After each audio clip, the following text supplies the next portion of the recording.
Greetings, my name is Ian Be About, and welcome to my YouTube channel.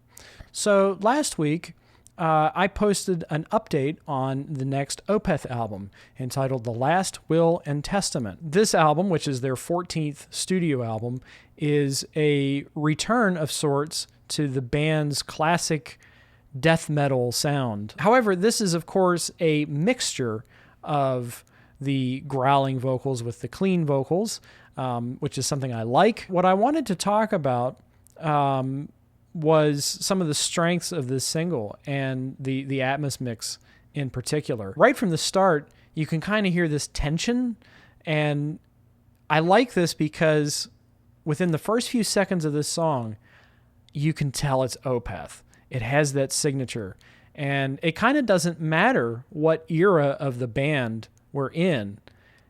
There's a quality to their music. You know it's them. The new drummer kind of reminds me of Gavin Harrison a little bit from Porcupine Tree, and when the drums enter at the beginning of the track, I was kind of getting that Harridan sound from the Closure Continuation album. The snare sound was hitting me right in the chest. The kick drum felt centered in the room. Anytime there was any kind of toms or cymbals, I could hear them coming out of the height speakers, which was really nice. It gave the drum kit especially, a really spacious sound.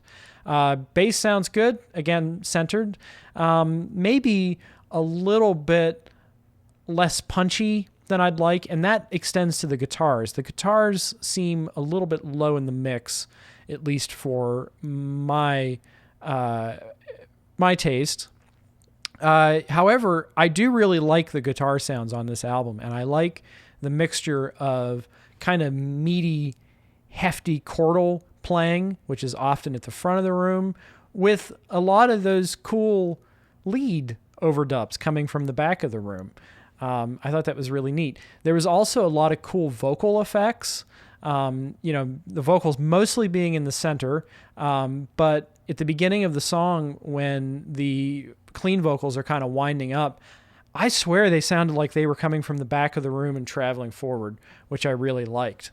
I also really like how when you have the growls and kind of the chanting sound, you can hear Ian Anderson doubling Mikhail's voice. I couldn't really tell that he was on the track. In fact, I think I reported on the last video that Ian Anderson didn't appear, or I didn't hear him. But in the Atmos mix, Ian Anderson's vocals were very clearly positioned in the back, and it kind of sounded like Ian was whispering. And it just gave this song a sense of familiarity while also punctuating a lot of Mikhail's lyrics. This album appears to be a concept album about the reading of a will, and that is one of the refrains in the song, The Last Will and Testament of Father.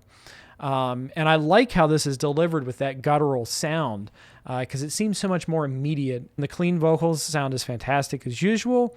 There's a dramatic quality to them, like a vibrato-laden quality to them that did put me in the mind of early 70s Jethro Tull, with songs like, or with albums like A Passion Play, where Ian Anderson would sing in that very theatrical style. So I don't think that Ian Anderson's presence on this music is something just placed there arbitrarily. I think that the Tull influence is woven through this, as it has been on several Opeth albums over the past couple of years. The other thing to mention is that the keyboard sounds are very excellent. And you hear like a lot of Fender Rhodes sounds with the dry tracks positioned in the back and a lot of the reverb toward the front or even the height speakers.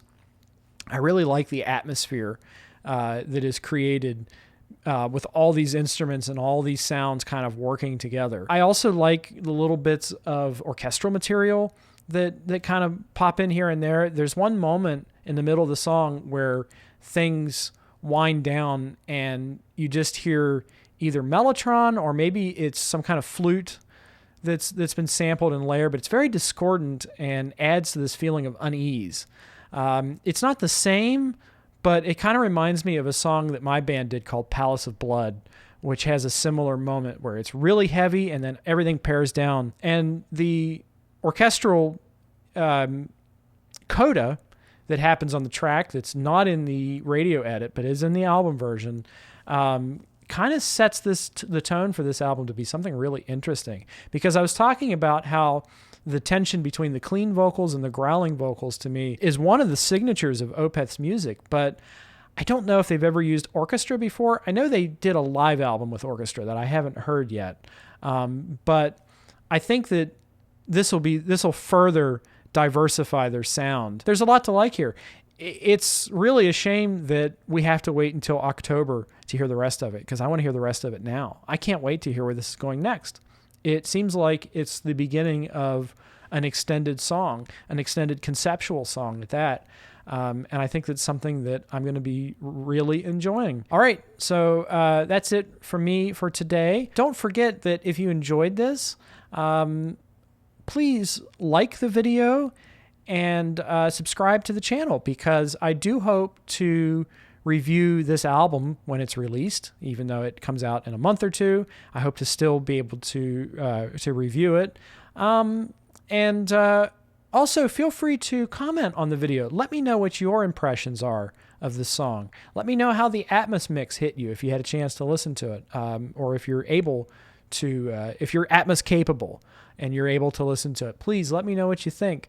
I would love to hear your response. Don't forget also to check the description of the video. I am leaving a link to my Amazon wish list. So should you like to make a donation to the channel, that is open to you. There are several Opeth albums on that list, because I actually don't own a lot of Opeth and I'm not familiar with a lot of it. I would be interested in going back and hearing some of the back catalog.